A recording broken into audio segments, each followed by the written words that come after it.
I am learning this thing called build root, which as I understand is used to build R1CBU firmware. I have set up the development environment with a little difficulty, and I figured out how to add packages.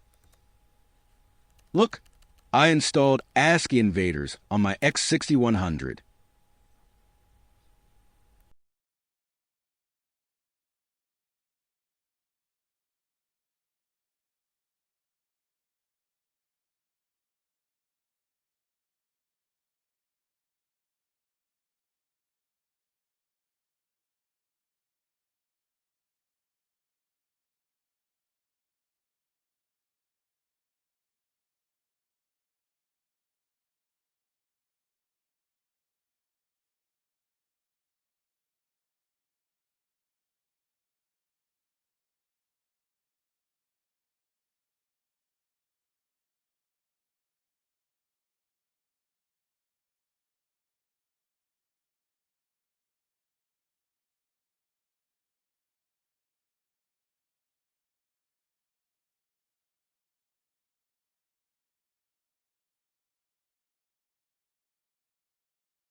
Thank you for watching, and stay tuned for my progress to learn the build root.